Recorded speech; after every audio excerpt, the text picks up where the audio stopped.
Jadi yang gue lihat di story-nya Alex itu yang lampu-lampu di udara itu adalah titik-titik drone. Itu drone. Bisa ya begitu? Bisa. Kebayangkan? Biayanya. Bisa kalau ada waktu.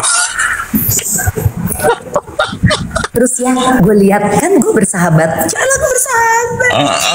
Gue kan berteman di media sosial bapak, nggak ada postingan sama sekali. There you go. Beneran deh. Kemudian gue lihat di tapi ya, geng duet, hargai hidup ya, nikmati hidup, hargai orang-orang yang kamu kasihi. Seperti besok itu lo udah nggak ada lagi. Like in my own words, kalau gue minta perhatian gitu, love me today, I might die tomorrow. Gitu ya. Ya, itu tuh ya, love me today, I might die tomorrow, I might not be here anymore gitu. So why don't you love me today? Why don't you forgive me today gitu. Aduh sedih. Ya kan. Nah, jadi kalau misalnya kayak gue, katakanlah gue, oke, walaupun gue nggak pernah minat ya, halo gue pernah ditawarin, oke, jadi anggota.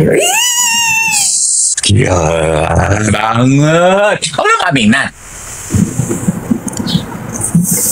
Kata kakak gue kalau gue jadi anggota itu, gue nggak diaku saudara.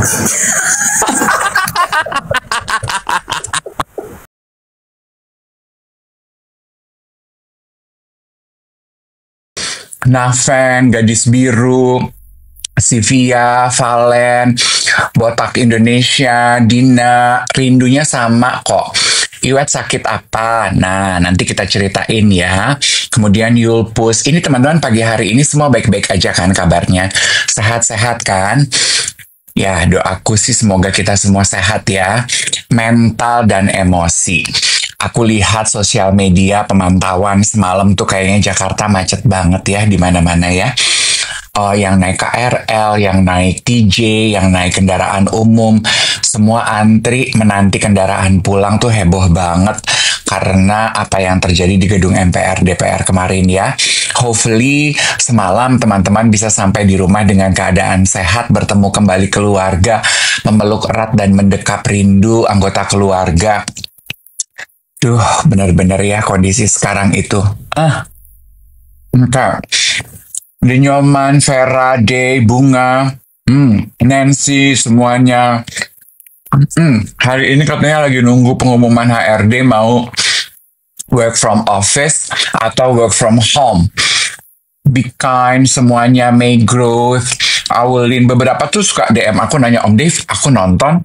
Kalau lagi siaran duet suka makan alpukat belinya di mana? Saya nggak pernah gatekeeping, kalau ada yang nanya saya usahakan untuk jawab, cuman memang kadang-kadang DM-nya nggak semua bisa kejawab gitu ya. Belinya tuh di Avocadron aja ya. Kalau nggak di Avocadron, di TikTok Shop juga aku suka beli tuh, suka ada yang malam-malam tuh pada live. Aku suka beli aja, I'm very easy when I shop. Seketemunya aja, tapi memang begitu yang cocok jadi langganan. Pagi. Hai. Pagi, selamat pagi. Apa kabar? Aku bersama dengan AC hadir. Lu pagi-pagi AC nggak lu matiin, Nek? Enggak, justru baru nyala dong. Oh, gue tuh pagi-pagi ya sebelum siaran AC gue matiin loh. Oh gitu? Gue kedinginan. Iya sih. Jadi oke, kamu mau pilih aku bersama dengan ini AC atau aku bersama Irwan?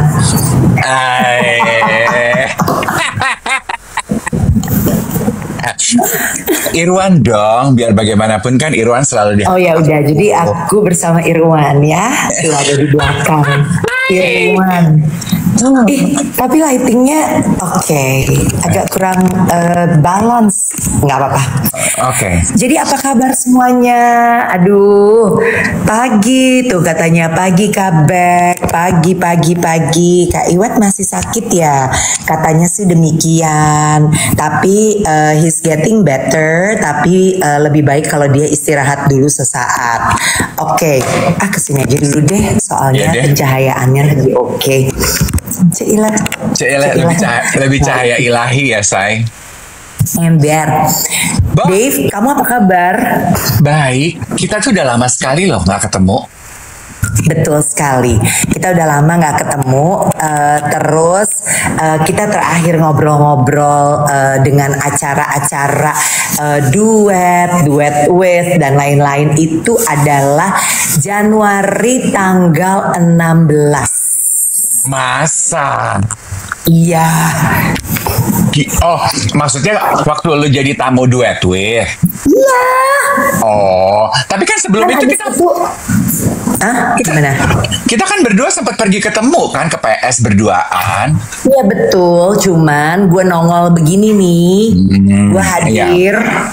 Iya. Gitu, ngobrol-ngobrol itu ya kan? Tuh terakhir 16. Ya kan jadwal kerja lu juga kan gue mesti ngantri mau ketemu lu aja. Bu Ile. Ya kan. Coba ini sapa-sapa dulu deh. Yay, Bu Bek is here. Yes, I'm back. Bu Bek udah lama nggak namu. Ya itu deh, ya kan. Barusan jadinya ngomong sama Dave. Kemudian, penyiar Prambors sama Indika berjumpa. Morning to beautiful souls. Good morning everyone.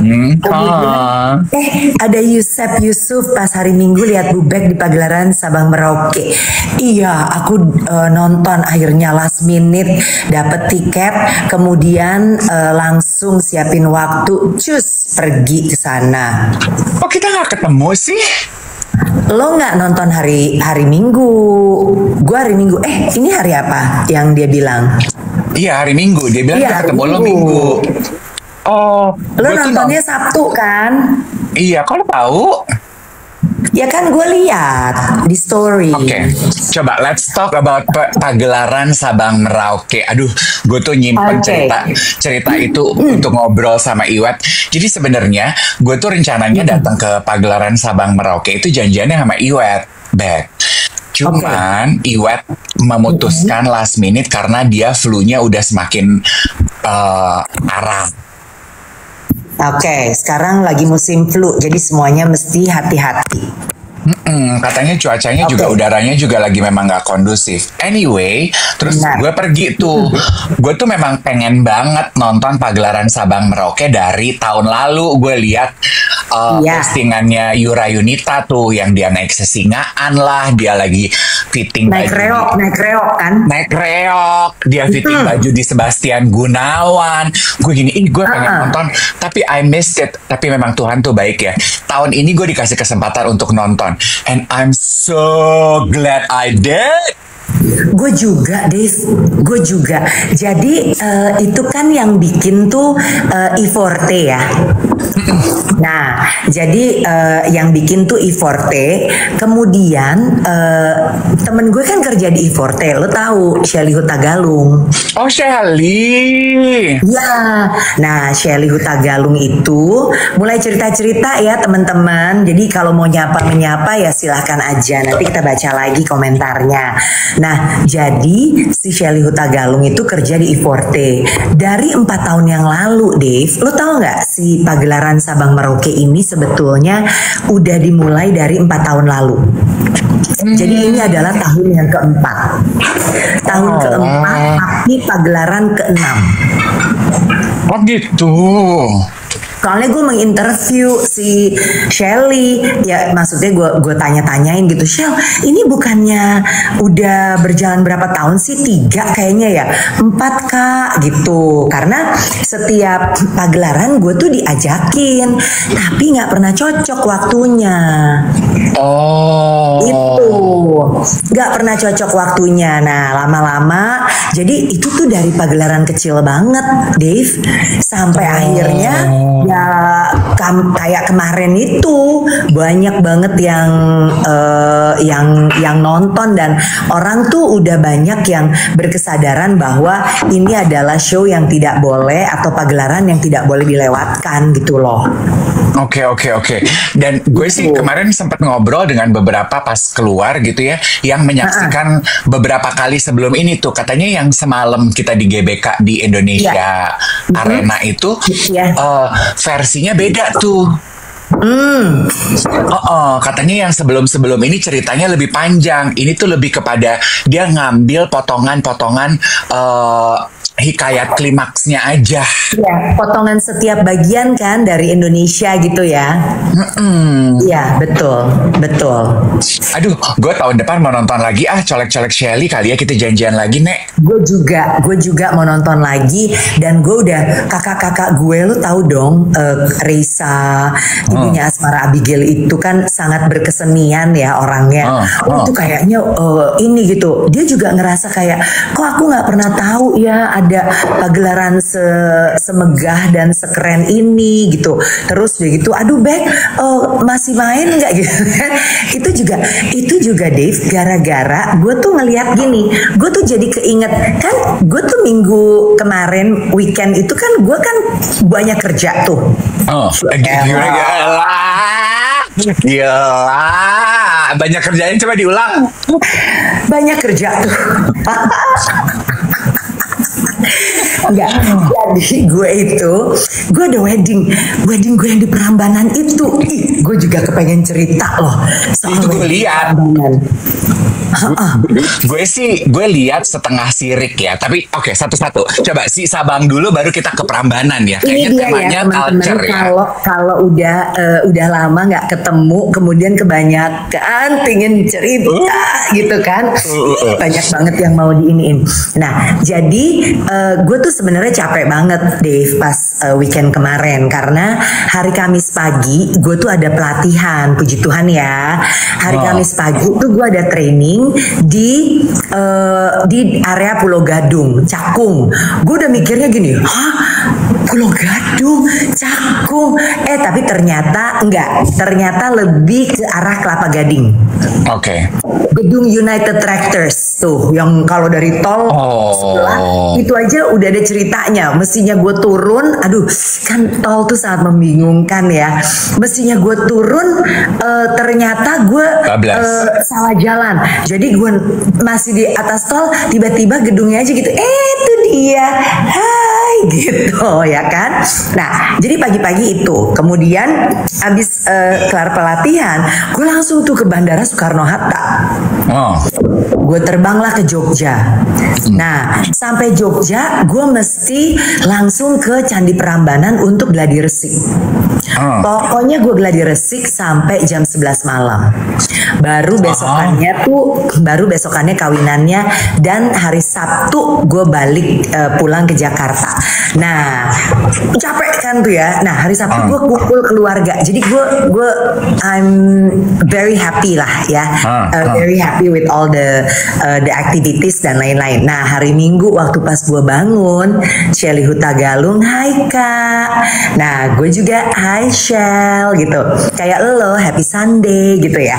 Nah, jadi gue nanya, gue bilang Shell, itu sampai kapan ya pagelaran Sabang sampai Merauke? Ya minggu itu hari terakhir. Makanya kata Shelly, kakak mau nonton gitu kan? Kali dia udah capek ya, Bo, ngasih tahu gue dari udah 3 tahun 4 tahun gitu ya. Terus gue bilang iya nih, kalau masih dapet tiket gue mau. Nah, nontonlah gue, karena gue tuh bener-bener ngelihat your IG story isinya itu, kemudian Dado isinya itu, Hian posting isinya itu. Jadi gue tuh kayak Udah gitu gue baru pulang dari Prambanan. Udah gitu ngeliat kayak gitu lagi pagelaran cakep banget. Waduh, gue mesti nonton. Dan akhirnya gue nonton dan gue sangat bersyukur gue nonton. Perasaan gue tuh campur aduk rasanya nonton itu gitu ya. Kalau lu gimana? Gue tuh nonton yang malam. Gue juga. Oh, lu malam. I'm so glad I did. Walaupun ya ini jujur-jujuran ya teman-teman ya. Please take this with a pinch of salt. Memang nonton pertunjukan di Jakarta tuh butuh perjuangan. Benar. Iya, benar nggak? Ya. Ya, gue tuh udah dikasih tahu sama LO-nya, Kak datang jangan mepet. Jadi gue itu udah di area Senayan itu dari 4:30, bro. Oke. Gue jam 5. Gue jam 5. Gue tuh udah pikir makan aja deh di area Senayan. Gue makan sampai jam 5, terus gue muter-muter nyari parkir. Nyari parkirnya aja tuh sebuah perjuangan kan. Iya. Ngantri panjang banget, bingung nggak tahu mau parkir di mana, nggak dapat parkir, udah 1,5 jam sendiri. Akhirnya gue parkir di gedung di seberang GBK. Kenapa lu nggak parkir di itu? Ya, maksudnya bisa parkir di Mulia sebenarnya. Parkir di Mulia udah paling bener, paling deket. Atau ya gitu deh. Karena di GBK Mulia nggak boleh parkir. Ya oke, nggak boleh ya, teman-teman, nggak boleh loh. Parkir di Mulia. Jangan dengar ini dari aku. Aku tuh suka salah. Oke, aku juga. Untungnya gedung sebelum Mulia itu dibuka dan kita diarahkan ke situ. Gue ke situ lah. Gue tuh udah mikir udah setengah-setengah gini loh. Aduh, gue pengen dandan pakai kain, enggak, pakai sepatu cakep, enggak. Untung tapi gue masih centil. Gue pakai sepatu pantofel ini itu. Jadi gue parkir di gedung samping Mulia, terus gue jalan lecet loh kaki gue jalan sejauh itu nyampe di gedung Indonesia Arena. Oh iya? Oh, itu kan jauh banget ya. Maksudnya the shoes that I wore itu it's not meant untuk jalan sejauh itu. Gue tuh pengen nyeket. Jadi itu pun harus dipikirin ya teman-teman. Pokoknya kalau nonton konser atau nonton pagelaran di area GBK itu, kecuali lo di drop sama supir, entah itu supir pribadi atau supir grab car atau supir go-car atau supir BB Bluebird atau supir taksi hijau. Yes. Ya udah, singkat cerita gue jalan.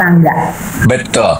Singkat cerita gue jalan dan gue masuk dan itu heboh banget ya, di luarnya tuh ada pesta rakyat. Benar. Ya kan, ada jajanan-jajanan. Tapi karena gue udah mepet jamnya, gue nggak sempet jalan-jalan. Gue langsung naik ke atas, gue duduk. Dan gue tuh acung jempol sama panitia pagelaran Sabang Merauke. Mereka bilang jam 7 mulai, jam 7 teng dia mulai loh. Benar. Hebat. Gue tuh acung jempol. Membiasakan kita tuh untuk mulai on time kalau nonton pertunjukan. Betul. Kalau kan kita terbiasa juga ya Dave, kalau kita tugas ya atau menghadiri undangan yang katanya jam 7 baru dimulai jam 9 kan juga ada ya. Iya. Walaupun ibaratnya ya karena memang pagelaran atau show-nya sebentar kok gitu. Jadi ditulis jam 7 tapi mulainya bisa jam 9 gitu. Tapi ini keren banget sih. Karena mungkin juga waktunya mereka panjang, Dave. Yes, true. Sebelum membahas pertunjukannya, gue cuma mau sedih-sedih dikit lah gitu ya. Kan karena banyak yang nggak datang karena terlambat mungkin ya. Di samping-samping gue tuh kan bangkunya Iwet kosong kan. Itu kan kita beli tiket itu pakai nomor bangku ya. Betul. Gue tuh masih suka gini. Kenapa sih loh gitu? Ada tuh sebelah gue ibu-ibu yang duduknya di depan karena di belakang bangkunya kosong, di belakang lagi bangkunya kosong, tengah-tengah pertunjukan dia loncat ke belakang. Terus tengah-tengah pertunjukan orang pemilik bangku itu datang, dia mesti loncat lagi ke depan. Terus dia pindah lagi ke 2 row belakang. Ngapain sih, Bo? Lu tuh udah beli tiket, ada nomornya. Ya udah nonton aja di nomor bangku loh.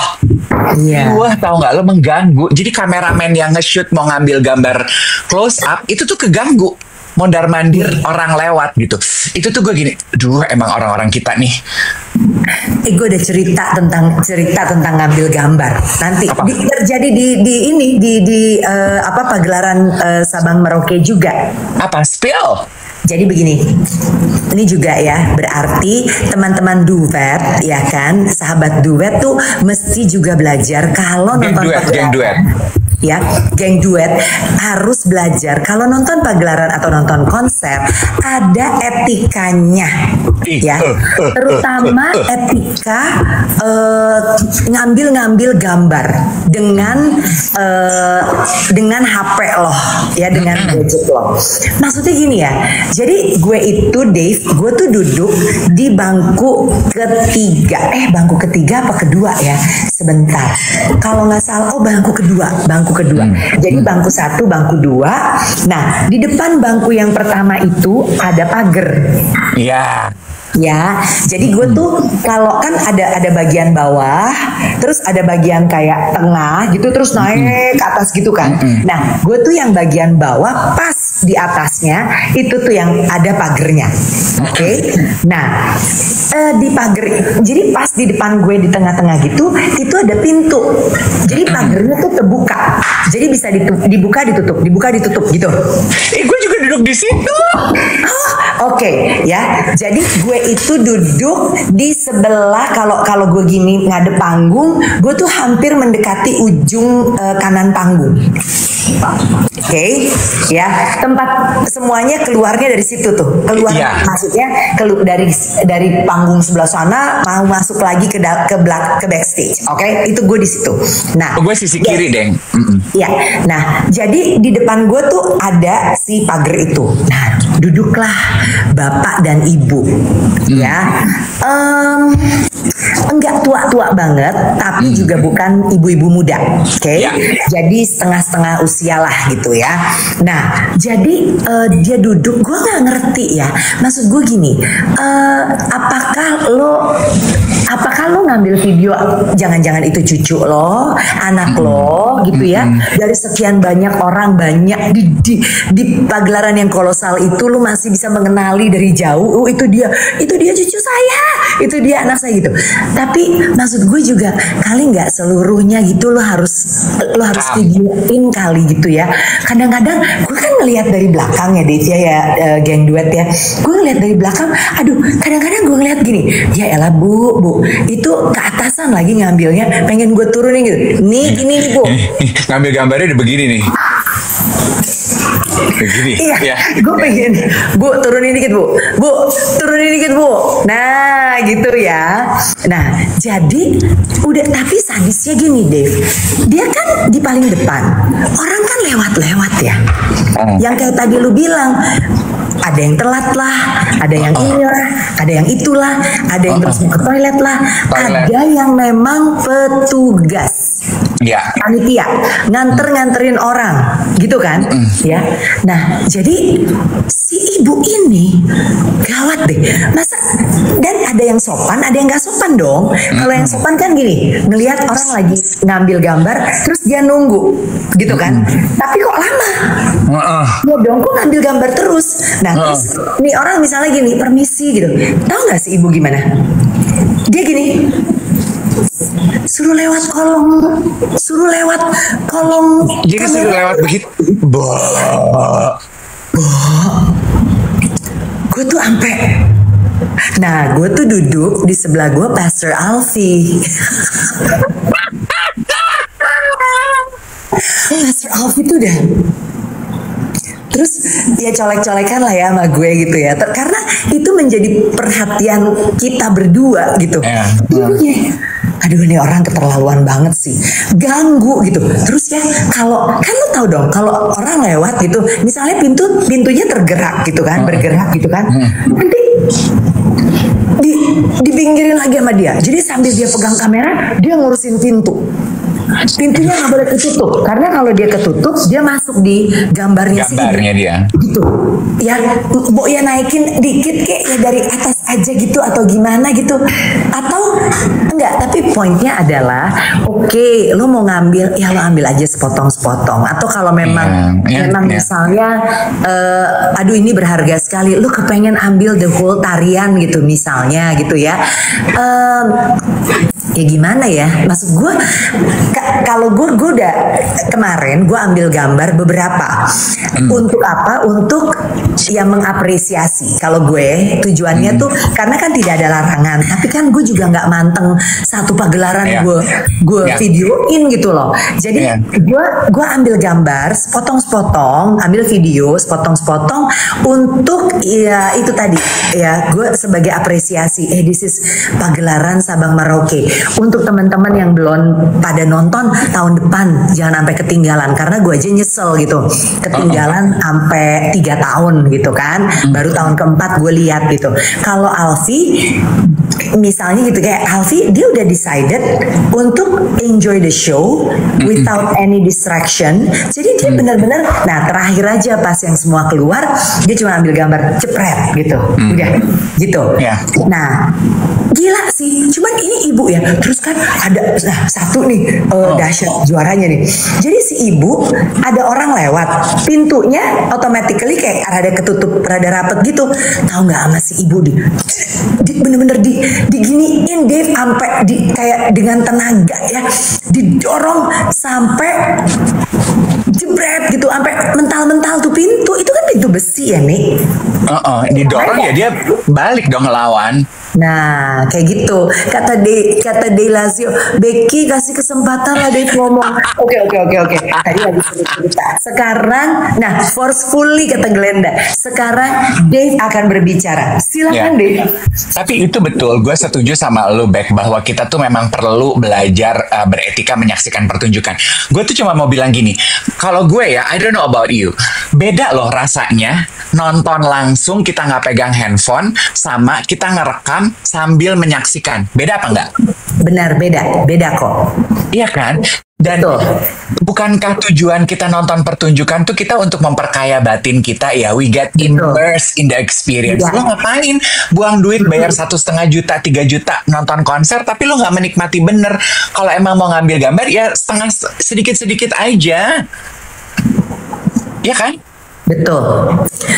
Nah terus ya kan, on top of that gitu ya, si ibu suruh si bapak juga ngerekam.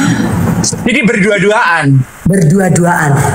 Nah terus kayak yang tadi lo itu tuh Dave, yang lo bilang ntar pindah, ntar ini, ntar itu, sama begitu agak di tengah-tengah, kan di depan agak kosong tuh, si ibu langsung gerilya turun ke depan. Tadinya waktu dia belum dapetin tempat duduk di depan, nggak ada tempat duduk yang kosong, dia duduk di tangga.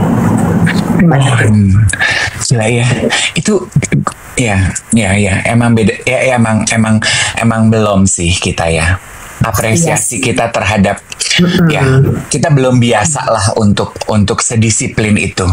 Benar, betul. Nah, jadi itu tuh teman-teman, kalau kita nonton sesuatu itu emang indah banget. Dan maksudnya kayak gini loh. Nah, gue tuh lihat, nggak tahu gimana, gue tuh lewat tuh di Instagram gue, Dave ya, di TikTok apa di IG ya. Pokoknya lewat tuh yang lu juga kayaknya follow atau nge-like deh. Fotografer yang Kohar. Yes. Betul. Kohar. Ya. Gue suka banget konten Kohar yang gini, yang penganten. Yes. Lihat sini, lihat kamera, vendor MC bikin konten, lihat kamera, vendor catering, lihat kamera gitu. Nah, Jadi gue juga ngeliat gitu ya, bahwa sekarang ini bahkan acara-acara sakral seperti pernikahan, resepsi, atau bahkan akadnya gitu ya,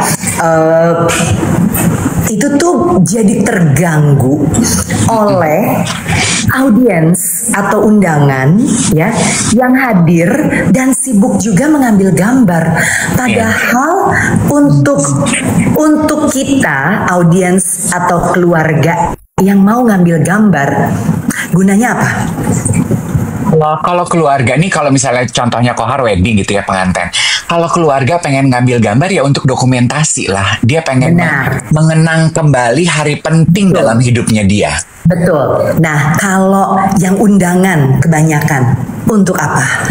Ya jadi maksudnya karena kan pasti ini ya untuk kenang-kenangan, pasti gitu kan? Ya dong, untuk kenang-kenangan. Ya tapi jangan sampai mengganggu ya mengganggu acaranya yang sesungguhnya dong. Karena apa? Karena apalagi ya benar karena kebelet pengen konten. Iya. Karena memang sekarang zaman medsos, kalau lo kemana kok kayaknya enggak afdol kalau enggak ngasih makan ya konten, kalau enggak posting gitu. Padahal pada akhirnya untuk apa gitu kan, maksudnya untuk apa, nggak perlu sampai ganggu menurut gue ya. Nggak perlu sampai ganggu karena kasihan loh, maksudnya petugas-petugas vendor-vendor wedding yang khususnya fotografi, dokumentasi untuk mereka mengabadikan tuh udah susah banget gitu. Lagi gini tiba-tiba ada tangan om dengan yang masuk dengan kamera lewat gitu dengan handphonenya gitu. Nah itu juga. Tapi that's a very good point ya, karena zaman sekarang semua orang, terlepas dari dia influencer atau bukan, semua orang kebelet pengen ngonten.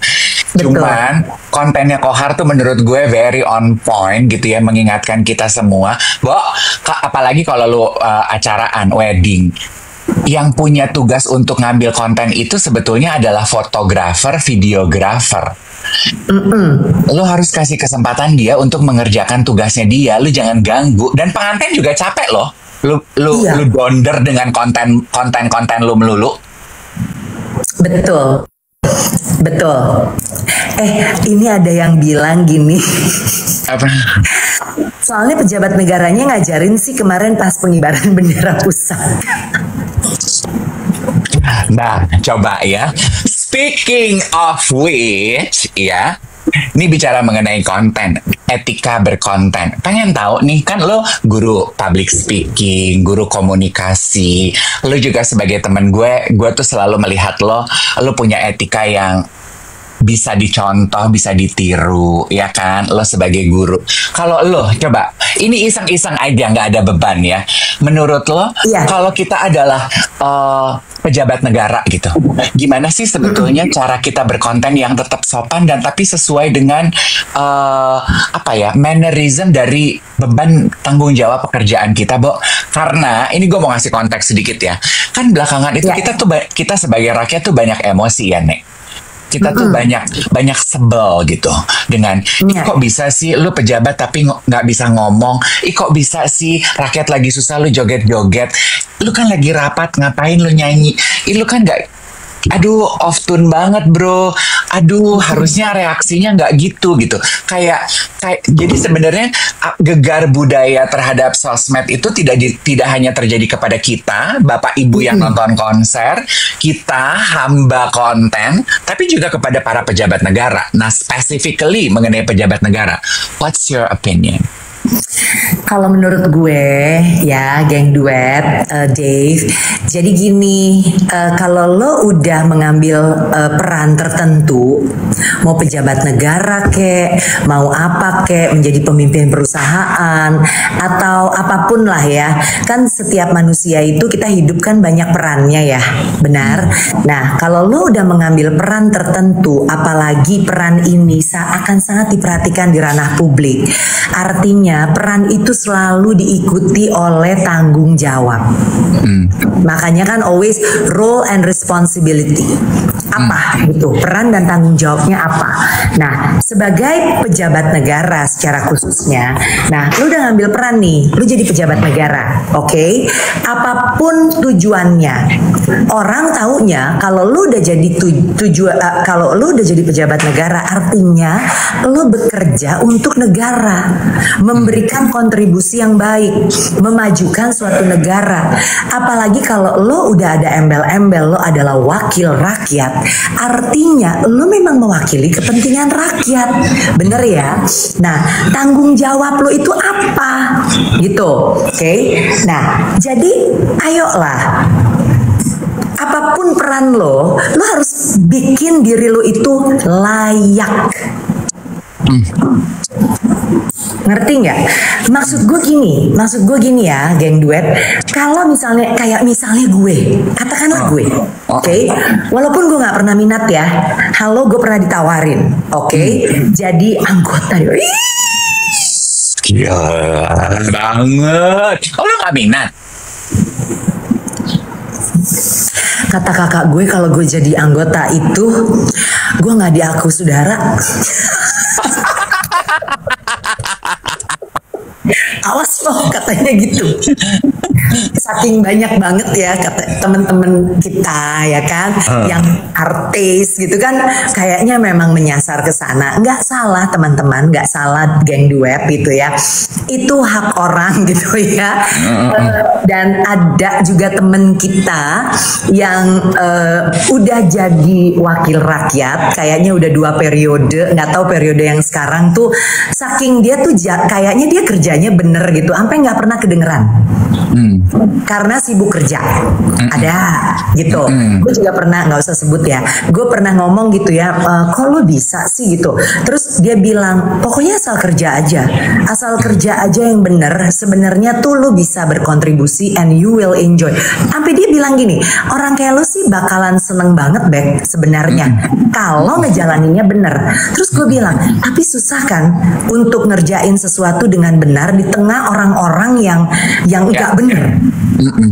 Ayo coba, kalau gue ada di tengah situ, orang pada joget-joget, ya kan? Kalau ke bawah emosi, gue orangnya girang, bisa jadi gue joget. Iya, bisa jadi lu jadi mayoretnya di depan, jadi badutnya. Iya kan? Kayak pagelaran Sabang Merauke. Iya kan? Pangkat kakak gue masih ada loh. Kan kakak gue juara mayoret. Mayoret se-Indonesia. Ada piala Ibu Tin dulu di rumah gue. Piala bergilir yang tidak digilir. Berhentinya di rumah gue. Kayaknya abis itu. Nah, aduh sampai batuk. Balik lagi ya. Minum dulu deh. Oke, ini kayaknya memanas ya komentar geng duet di sini. Jangan lupa KPI tap pasukan orange 1M. Oke, yuk lanjut. Nah, jadi maksud gue gitu ya teman-teman geng duet. Lo misalnya gue nih ya, balik lagi ke gue tadi kan. Misalnya gue, akhirnya gue jadi anggota dewan. Terus gue tuh punya ilmu apa untuk menjadi anggota dewan, mewakili rakyat. Oke? Nah, kalau lucu banget Kak Bek, batuk aja motivasi banget ya. Oke. Nah, jadi gue punya ilmu apa? Kalau gue sadar gue nggak ada ilmunya, perbanyak dong ilmu gue. Belajar supaya lo nggak asbun gitu loh. Gue ini Dave, kita kan tahu ya, sebagai orang yang bergerak di bidang bicara, kita ini jagonya asbun. Iya. Beneran? Kita ini jagonya asbun. Kecapku nomor 1. Betul. Tapi nggak mau dong. Masa jadi MC atau mau jadi public speaker, jadi fasilitator komunikasi yang cuman asbun enak aja. Makanya gue belajar terus. Tiap hari adalah proses kita belajar. Bener ya, Div ya? Nah, maksud gue si orang-orang ini yang menjadi notabene itu adalah wakil rakyatnya kita. Kita kan rakyat. Nah, belajar dong untuk menjadikan diri kalian layak. Kalau memang dari awalnya belum layak, pun kalian udah layak ya, jaga dong supaya kalian tetap layak sampai akhir masa tugas mewakili kami rakyat Indonesia. Benar nggak? Yes, that's a very sharp point. Karena kemarin di Duet With kita ngobrol wawancara Krisdayanti ya. Dia mention nama lo tuh, Beck. Sayangnya begitu kamera udah selesai, dia bilang gitu, aku tuh inget banget ya, aku kan pernah belajar tuh private sama Bu Becky. Dia mengingatkan untuk selalu berkomunikasi menggunakan empati. Nah itu aku pegang, kata dia gitu. Gue tuh melaksanakan tugas gue, karena dia bilang kan dia tuh kangen dan dia suka melaksanakan tugasnya dia. Iya, betul. Karena gue bilang, ya apa sih yang bikin lo suka, Mi? Karena ketika lo kerja hasilnya tuh nyata gitu, aksi nyata tuh. Terasa bener bahwa kalau lu bener melakukan apa keputusan lo, aksinya tuh nyata, impactnya tuh real gitu. Nah itu tuh menurut aku sulit ya memang untuk bergerak menggunakan empati. Nah katanya lu yang ngajarin dia. Iya, sebenarnya itu kan empati kan bahaya banget, Bo, kalau lo hidup tanpa empati. Karena pada akhirnya lo akan menjadi orang yang sebetulnya tidak peduli dan hanya mau menang sendiri. Yang penting gue oke. Yang penting gue terima duit. Yang penting gue ada gajinya. Yang penting gue, nah gitu kan. Karena tidak mikirin kalau gue kayak kemarin gitu misalnya mereka menari karena mendengarkan kabar baik gitu ya. Kabar baiknya apa? Oh kabar baiknya misalnya gajinya naik gitu ya. Kemudian oh ternyata gaji yang naik itu dengan fasilitas tunjangan-tunjangannya begitu besar sehingga sangat jomplang dengan kondisi yang tengah dihadapi oleh masyarakat Indonesia saat ini. Sebetulnya kan perekonomian dunia sedang tidak baik-baik saja. Lebih lagi ya kan tentu ada efeknya juga ke perekonomian kita Indonesia. Makanya kita mesti hati-hati nih gitu kan, mesti waspada gitu kan. Nah jadi balik lagi, layak gak ya gue tuh bereaksi demikian ketika gue gembira menerima berita baik ini gitu. Kalau misalnya gue kerja sendiri di perusahaan, terus gue kasih kenaikan dikasih kenaikan gaji dan fasilitas yang menyenangkan, wow, gue girang, yeay, nggak masalah, Bu. Gue girang untuk apa yang menjadi pencapaian gue dan gue udah mikir bahwa misalnya ini nggak akan menyakiti siapapun gitu. Ya kan ya Dave ya.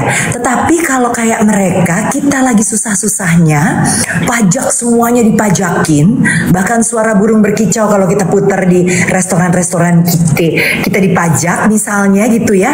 Tetapi kemudian lo yang mewakili kita, lo mendapatkan, dan itu kan dahsyat ya angkanya gitu. Maksudnya mau dipecah-pecah pun, oh ini, oh ini itu, oh ini beras, oh ini listrik, oh ini itu, oh ini, oh ini itu, tetap aja dibandingkan masyarakat ya, buat kita aja yang dengernya kayak oh wow gitu ya. Ya kan, apalagi masyarakat yang tengah susah, dalam arti susahnya ini perkara makan atau tidak makan loh. Iya, urusan perut itu udah paling basic dan paling bahaya, don't you think? Yes, bahaya loh. Ini bisa ada social unrest loh. Iya. Dan biasanya kalau terjadi social unrest, yang kena siapa? Kelas menengah, Bo. Kita ini kelas menengah. Iya. Karena biasanya gue tuh kan Ya geng duet, gue ini kan udah ngelewatin ya masa-masa 97, 98 gitu ya. Yang gue siaran itu kan gue udah cerita ya, yang gak ada yang bisa siaran di Prambors waktu itu, gue yang naik sepeda dari rumah, karena rumah gue di Raden Saleh, halo. Lewatin Panser, mobil ban-ban dibakar, ya kan, suasananya demikian. Gue kan udah ngelewatin itu ya, gitu kan. Nah maksud gue tuh bahaya banget loh social unrest ini, dan kalau misalnya sampai amit-amit gitu, yang kena siapa? Karena di tahun itu pun yang kena tuh kelas menengah, Bo. Iya. Yang kaya Ari ngabur bisa pergi, yang susah ya. Gue nggak bilang yang susah itu yang protes, enggak, bukan. Yang susah tuh pasti banyak dibantu. Yang menengah ini loh kasihan, gitu loh. Usaha sendiri dibakar-bakarin orang gitu, ya kan? Nah itu sih yang gue pikir mestinya sebagai pejabat negara, apalagi yang sebenarnya tanggung jawab kalian adalah mengurus negara ini sehingga negara ini cukup bisa memberikan kemakmuran, kesejahteraan yang merata untuk rakyatnya, gitu ya. Yang katanya nanti Indonesia emas, sebentar lagi Indonesia emas loh, gitu. Ya mestinya kalian lebih sadar dong, bikin diri kalian tuh layak.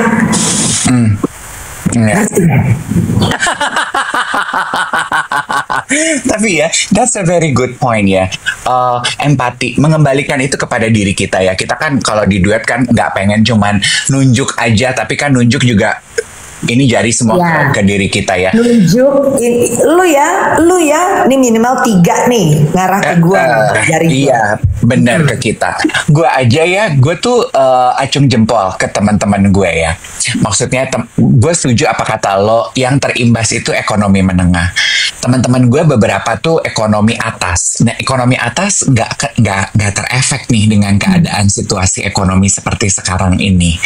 Tapi gue melihat ya, when I hang out with them gitu ya, misalnya diundang pesta ulang tahun, anaknya selebrasi apa gitu, yang lavish gitu, udah mulai tuh ada beberapa yang gini, nggak usah posting-posting ya gitu. Kalau tante kan, tante mah nggak main begitu, tapi kan kalian nih anak-anak muda demen ya kayak gitu-gitu, nggak usah ya, nggak enak dilihat yang lain, udahlah nggak perlu.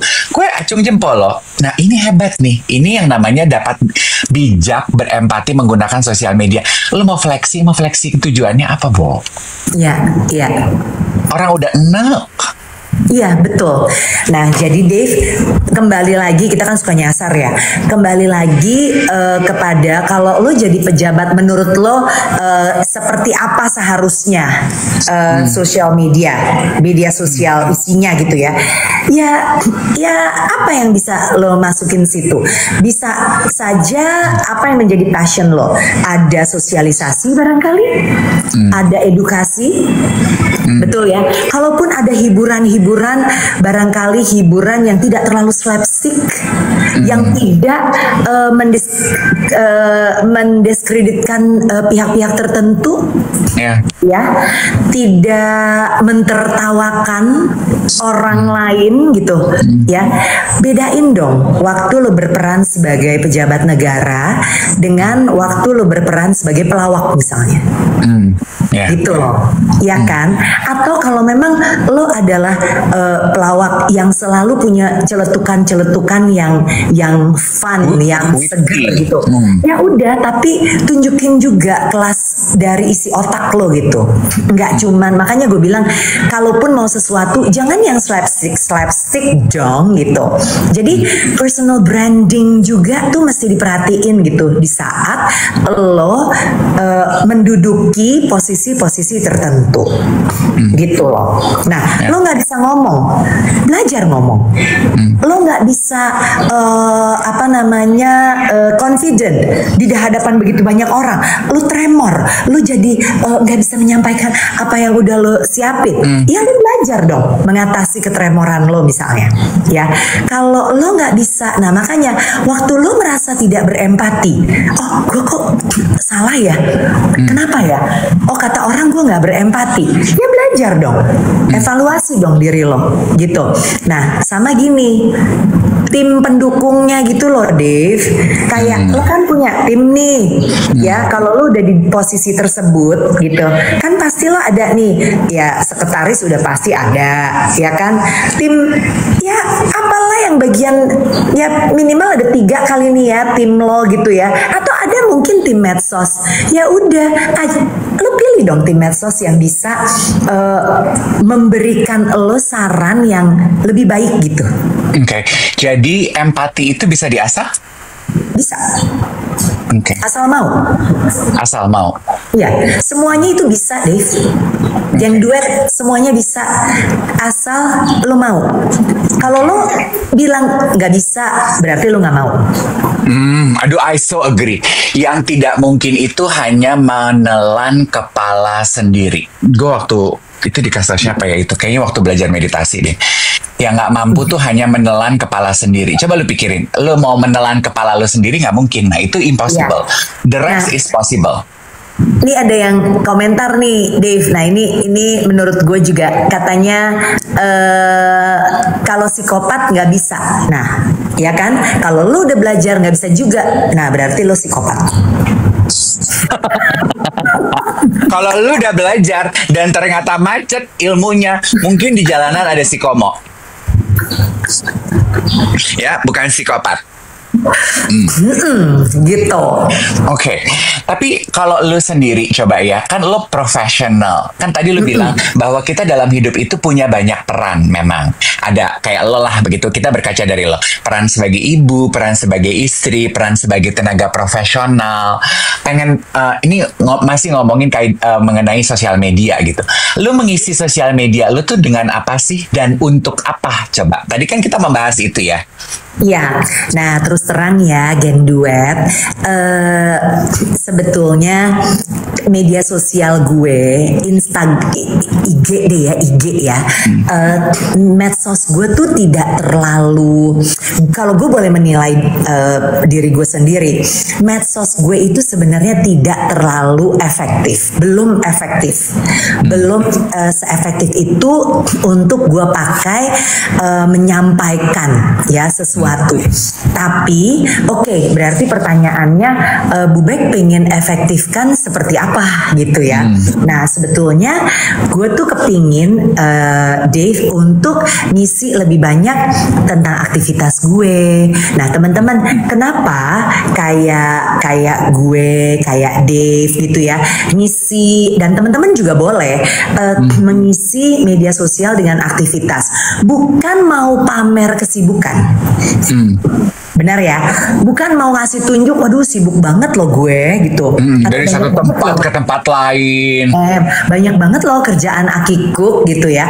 Bukan, tetapi justru dengan menunjukkan kesibukan tersebut, sebenarnya kita menggunakan media sosial tersebut juga untuk mempromosikan diri kita, sehingga orang ingat bahwa oh iya ya, si Becky itu MC wedding. Oh iya ya, si Becky itu fasilitator komunikasi.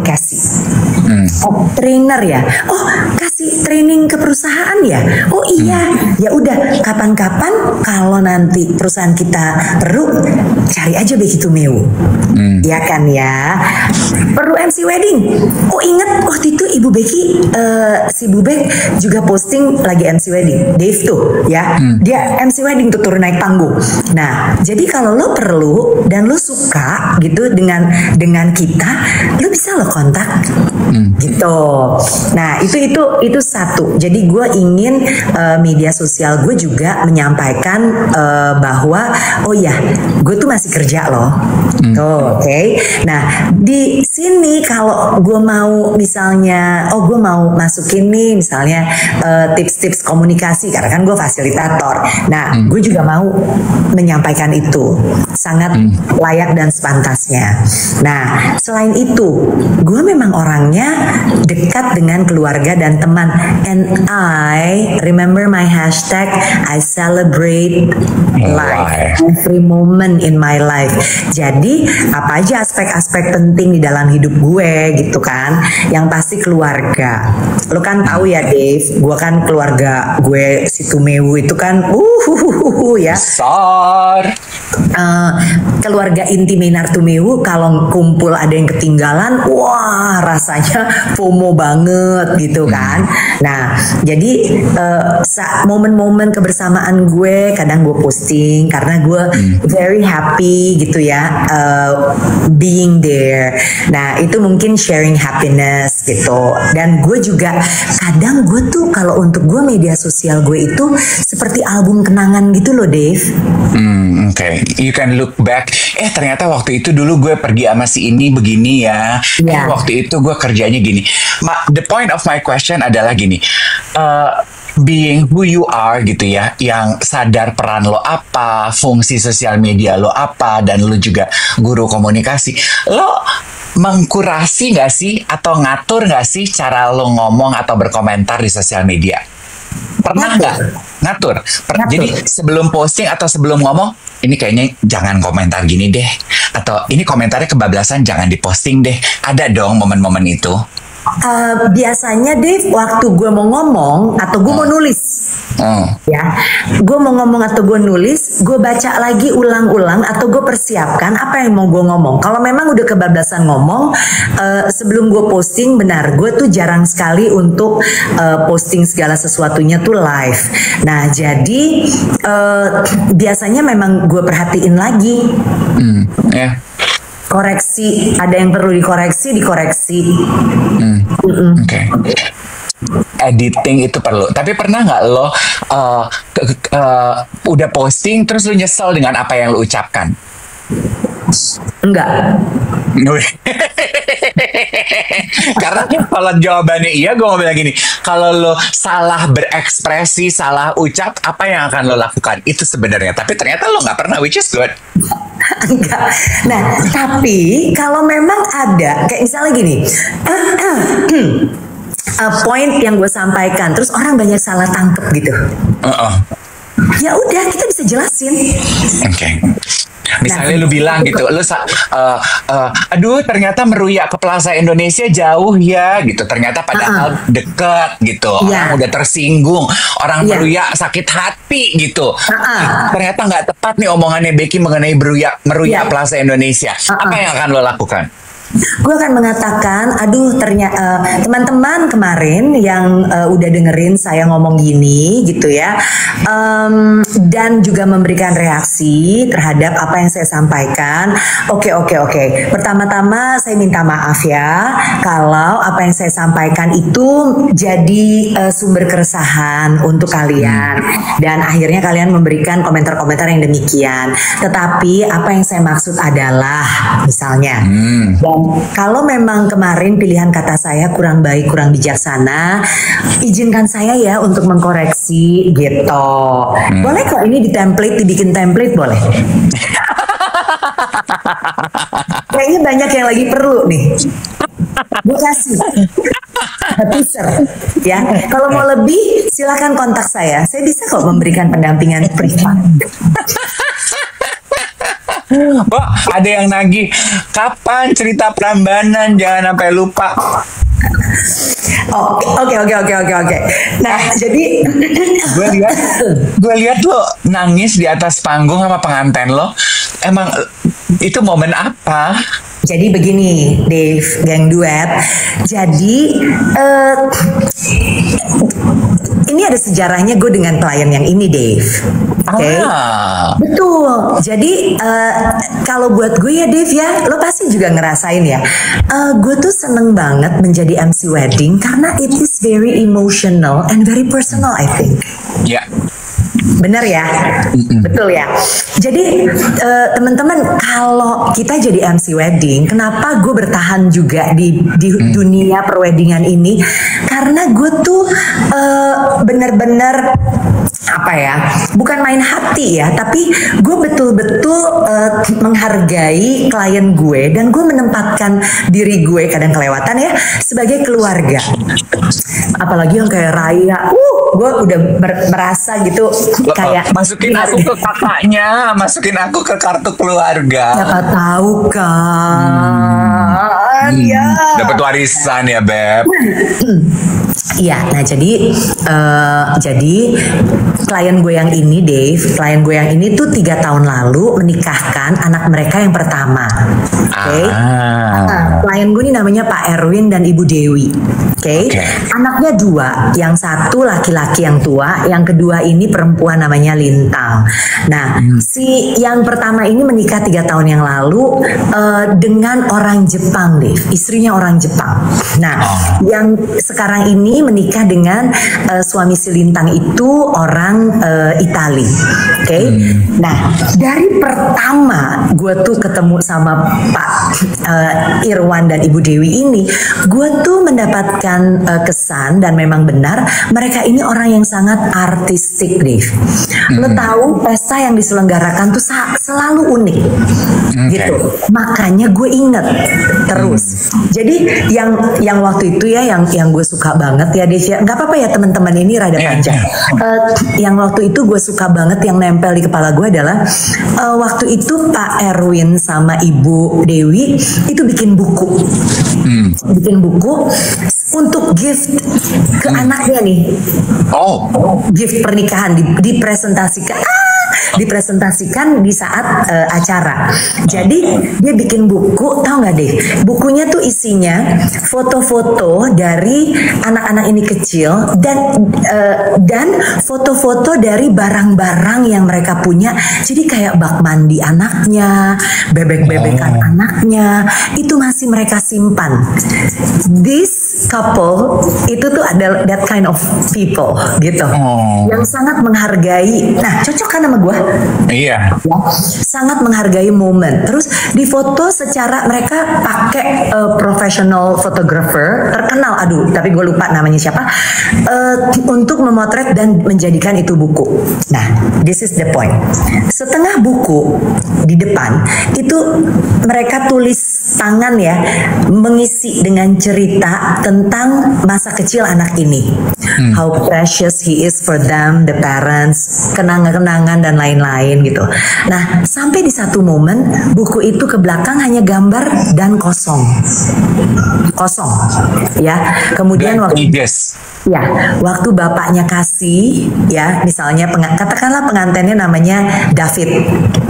Ini gue bapak ya, gue bilang, David, setengah hidup kamu, I cannot, ya kan? I know where this is going. Setengah hidupmu adalah bersama dengan kami. Ini buku isinya setengah ini adalah di saat kamu menjadi bagian dari kami, yang selamanya akan jadi bagian dari kami. Tetapi kenapa setengahnya lagi kosong? Ini adalah waktunya untuk kamu isi sendiri nanti bersama dengan keluarga kecilmu, dan di saat kamu punya anak nanti kamu bisa isiin juga di sini dan kamu akan bisa berikan kepada anak-anak. Gila kan? Mewek nggak lo ngedenger itu? Mewek ya kan? Nah, itu hebat banget nih. Anak pertama, tapi kawinannya emang beda deh. Nggak kayak kita mondar-mandir.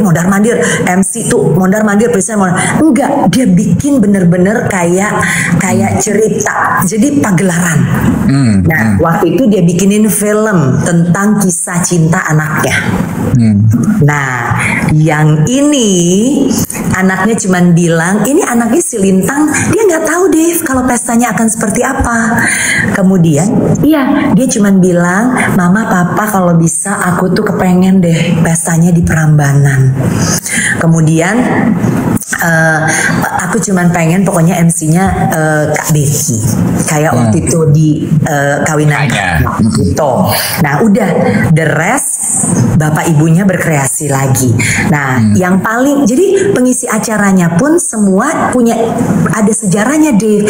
Kayak Arman Maulana, karena Arman Maulana tuh pernah nyanyi di Sweet Seventeen-nya Lintang. Kemudian BCL karena selain tentunya mereka suka BCL, BCL lagi punya lagunya Jumbo tentang keluarga ya. Nah, tapi yang paling dahsyat adalah jadi sebagai kejutan bapak ibunya tuh menghubungi di Lestari. Kamu adalah panutan dan idola anak aku si Lintang yang akan menikah. Boleh nggak bikinkan sesuatu untuk dia? Nah, jadi ibunya cerita soal betapa berarti anaknya ini dan bagaimana perasaan ibunya sebagai seorang tua yang akan melepas anaknya, dibikinin lagu sama dia. Wah, itu lagu. Jadi lagu itu dipersembahkan untuk Lintang. Oke. Dan dan ibunya bisa nyanyi. Jadi mungkin kata Di, kenapa ibu nggak ikut nyanyi?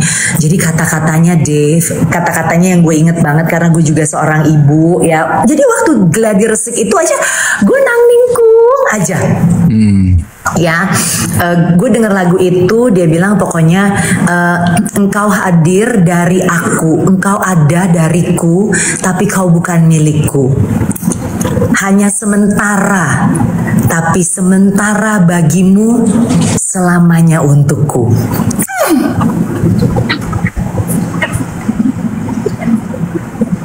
Ibunya nyanyi. Ibunya nyanyi sama si Dewi. Jadi pertama dinyanyiin sampai di mana ibunya dikasih kesempatan. Aduh, pokoknya buat gue. Nah, udah ya. Terus habis gitu ibunya nyanyi begitu nggak berderai. Hebat ya si ibu. Oh, berderai. Berderai. Kalau gue mah udah ugly cry kali udah. Itu juga ugly cry. Lu udah nggak usah ngarep merdu. Tapi the meaning of, karena waktu gladi resik lebih merdu. Karena tapi udah goyang. Pokoknya gitu ya. Nah, kemudian dibilang, saya tuh tidak pernah sih nulis dongeng, tapi untuk Lintang saya tulisin, dibikinin buku. What?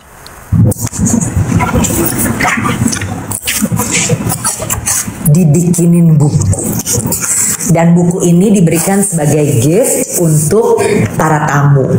Oke.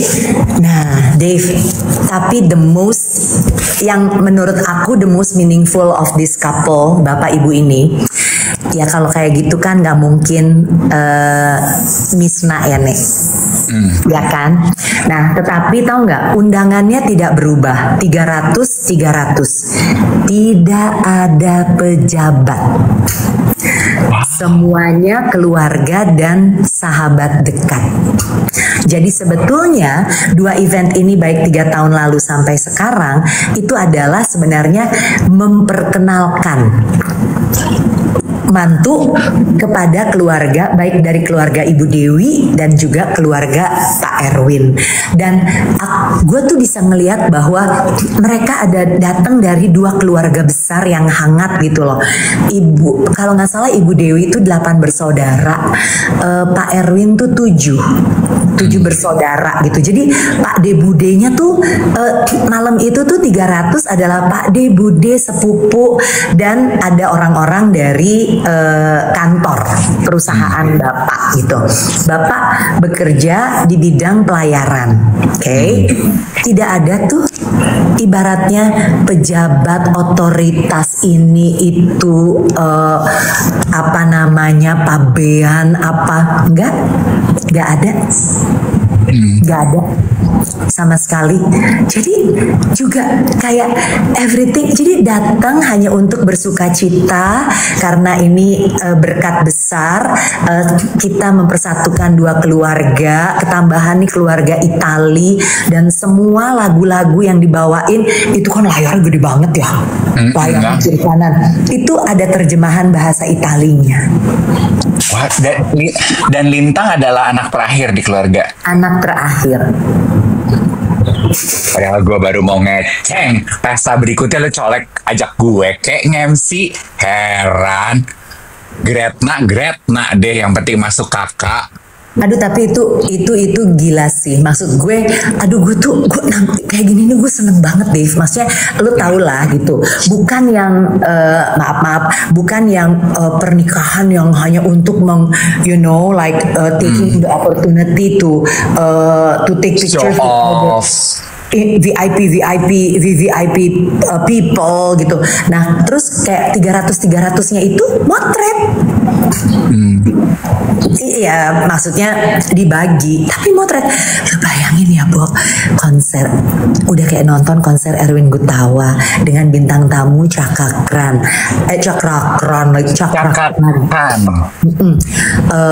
Arman Maulana, BCL, terus Yadi Lestari gitu. Dengan ditutup kan ya, karena kan Prambanan ya kan, tempat kan sacred place kan. Sacred place kayaknya nggak boleh kembang api juga kan, terlalu dahsyat, terlalu heboh. Jadi pakai drone. Ngapain sih drone? Drone-nya ngapain?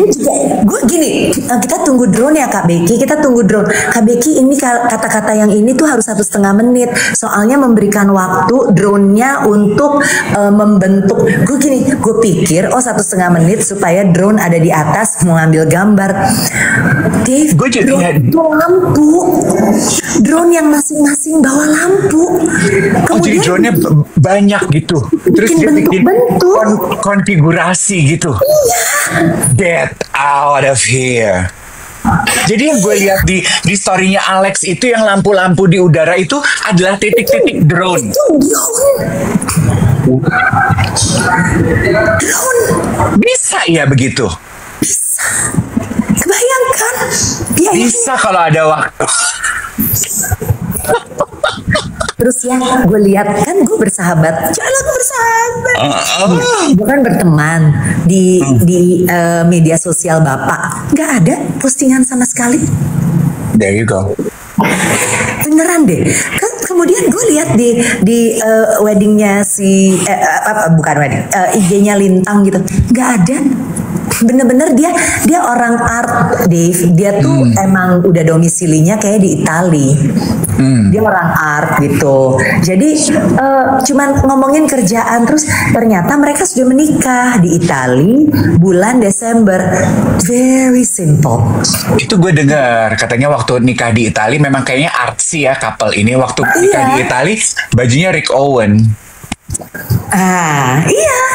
Jadi kayak simple aja gitu. Bahkan kalah sama orang-orang kita yang nikah di Le Como lah, ya kan, di mana kalah nggak ada seacan-acan. But I can see that moment was so meaningful gitu. Kayak ya gitu deh. Jadi gue tuh capek. Gue tuh kan geng duet. Aku itu kan dari Januari terakhir 16 Januari. Lo tau gak sih Dave, sebenarnya 16 Januari itu dimulai my new journey with Irwan being sick. Oh, itu 16 Januari. Iya. Nggak lama sesudah duet with kan? Karena waktu pas kita syuting, inget nggak yang gue nanya-nanya Iwet dokter jantung? Gue mau bawa suami gue check up jantung. Ternyata cancer, ya kan? Nah, gue nggak nyangka lo akan cerita di sini. Ya, gue nggak pernah cerita ini kemanapun. Karena gue pikir ya memang ada waktunya. Nah, jadi balik lagi kayak tadi ke media sosial gitu ya Dave. Gue sekarang mau berbagi tentang ya perjalanan gue karena gue udah siap. Okay. jadi gue juga tidak mau kayak membagikan postingan. Nah, gue juga nggak sangka kalau gue ternyata orang yang quite private gitu dalam hal ini. Tapi bukan private karena nggak mau orang tahu ya, Dave, geng duet. Tapi lebih karena gini, what's the point of me sharing this kalau nggak ada juga sesuatu yang berguna untuk teman-teman yang lihat. Oke. Gitu. Dan juga menurut gue mungkin juga karena skala prioritas ya. Lo lebih memprioritaskan ngurus suamimu, keluargamu, dan dirimu dulu sebelum Betul. lo sibuk nge-spill di sosial media. Benar. Jadi Dave, kalau Dave tahu nih teman-teman geng duet, karena from time to time kita suka ketemu. Ya Allah, jaing Bo. Nah, jadi karena dari waktu ke waktu kita masih suka ketemu, ngopi, sharing, cerita, updatean. Aku suka nge-update Dave nih gitu. Nah, tapi ya gitu.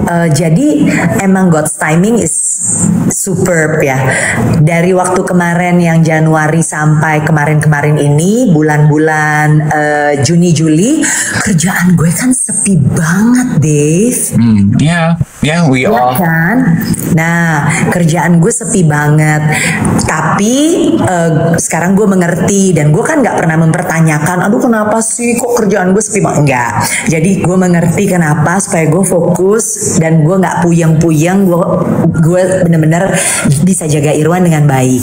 Nah, tapi kemarin-kemarin kemudian Tuhan memberikan berkat lagi, kerjaan-kerjaan yang kayak kemarin di Prambanan, Dave. Aduh, itu bener-bener bikin gue happy deh. Fulfilling. Iya, padahal gue capek banget loh secara fisik. Iya dong, gue tuh practically waktu gladi resik sebenarnya gue gagal gladi resik sih. Karena waktu gue di panggung hujan. Jadi gue turun, gue nunggu sampai akhirnya, ya ilah Kak Becky maaf ya, nggak apa-apa balik aja deh ke hotel. Lo bayangin biasanya kan kita suka marah-marah ya nih, hentak-hentak kaki ya. Nah tapi kemarin itu oke, ya udah deh kalau gitu, iya deh istirahat aja ya. Oke, besok ya gitu. Jadi dandan happy, pakai baju happy, di situ happy. Kan WC nggak memadai ya, bukan nggak memadai buat normal ya, buat portable. Ya, yang pakai baju. Gue dengan senang hati gue bawa kimono dari hotel, gue bawa sendal jepit. Tiap gue mau ke toilet, Dave, gue ganti baju. Astaga, lu keluar dari baju lu yang segede ondel-ondel itu. Ember. Tapi gue happy. Gue nggak ada komplain, gue nggak ngeluh, gue nggak ini, gue nggak itu. Gue happy. Jadi ya setiap orang punya hidup yang ada musim-musimnya ya. Kayaknya kemarin itu memang musim gue bener-bener yang ngurus Irwan gitu. Nanti deh next kita cerita lagi gitu ya, perjalanan hidup gue dari Januari sampai kemarin apa yang bisa gue pelajari. Tapi kembali lagi, gue udah mulai posting tuh Dave, soal peran gue sebagai seorang caregiver. Oh, lu udah mulai sharing. Berarti next time kita cerita tuh itu ya mengenai care. Kan ada yang komentar tuh merawat orang sakit tuh itu juga bukan perjalanan yang mudah tuh. Kita harus ngurus orang lain, all at the same time kita juga harus mengurus diri kita sendiri. Itu emotional roller coaster-nya tuh nggak gampang tuh ya. Yes. Itu kita simpan buat lain kali. Kasih ending aja sedikit, kan tadi lu udah sempat drop the bomb di duet siaran pagi kita ini. Irwan kanker. Nah sekarang saat ini how is he? He is good dalam arti gini ya, kalau dibilang good karena kankernya itu yang dari ada tumor 3 di liver itu gone ya, tapi primary cancernya ada namanya ampula. Ampula itu adalah selang kecil di antara pankreas dengan usus. Nah di situ makanya awalnya waktu itu dibilangnya kanker pankreas. dan gue tuh udah ngelewatin masa dimana gue cuman taunya suami gue hanya punya waktu tersisa tuh tidak lebih dari 1 tahun. Udah lewat itu. Nah ternyata sekarang dengan pengobatan yang tepat, dengan obat yang memang tepat ya, semua obat menurut gue semua obat bagus, tapi apakah tepat? Nah ini nih it happen untuk kondisi suami gue semuanya tepat sehingga yang ada 3 tumor di liver dia hilang, yang di ampula sedang masih ditangani hingga sekarang. Irwan sudah menjalani kemo, terakhir kemarin itu adalah kemo ke-10 kalinya. Nah untuk seseorang yang sudah 10 kali di kemo, gue dan Irwan dan kami sekeluarga sepakat bahwa Irwan sangat diberkati dengan kondisi yang tetap masih fit. Ada gangguan, bukan gak ada derita ya, deritanya banyak sekali. Gue tuh, lu pernah nggak? Ya mungkin lu pernah, karena lu pernah ada di dalam kondisi antara hidup mati. Tapi ya, geng duet, hargai hidup ya. Nikmati hidup, hargai orang-orang yang kamu kasihi. Seperti besok itu lo udah nggak ada lagi. Like in my own words, kalau gue minta perhatian gitu, love me today, I might die tomorrow. Gitu ya.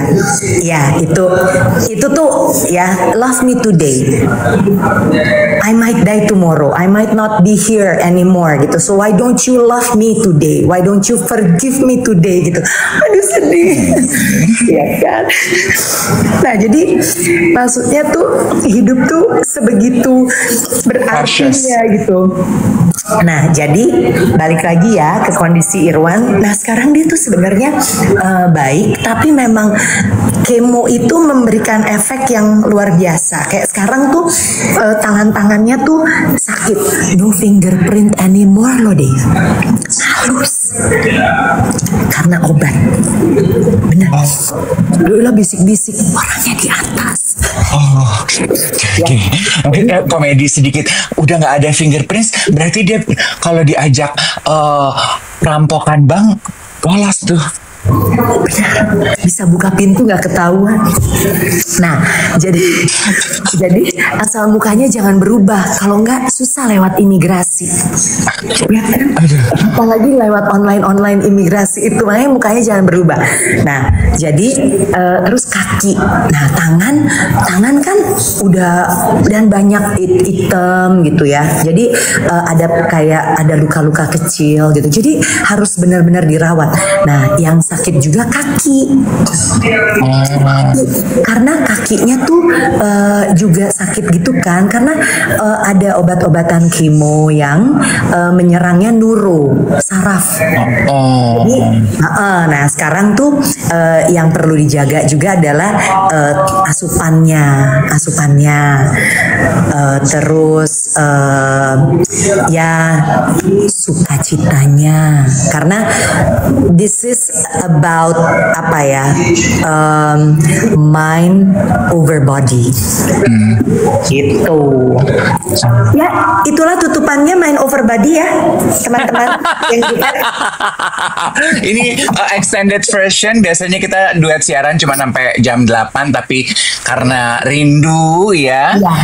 Dan ceritanya juga meaningful banget, kita sengaja lewatin dikit. Nanti next time kita lanjutin lagi gimana drama hidup sebagai caregiver. But I thank you not only for accompanying dan menyapa geng duet hari ini, tapi juga untuk membagi cerita seperti biasa yang very insightful. I miss you. I miss you. Nanti kita atur ya. Kamu jangan sombong. Aku cubit sama aku jedotin kamu. I love you too. I love you more. Nah ini tutorial ya teman-teman. Kalau mau berpisah dengan orang yang kita sayang, ayo ulang lagi dari I miss you. I miss you. We'll meet soon ya please. I love you back. I love you more. Oh. Tapi itu tulus loh, itu bukan apa lip service. Oke, jadi teman-teman geng duet baik-baik ya, selamat menjalani hari, waspada, hati-hati, jaga emosi, jangan berantem di jalan. Ingat, orang tuh di jalan lagi pada galak-galak karena memang hidupnya lagi susah. Banyak sekali loh topik yang bisa kita bicarakan. Kenapa orang sekarang jadi lebih galak dari biasanya? Nah, sudah. Ya. That's true, Ya that's udah. true. Ya wis, thank you Oke. geng duet, Becky.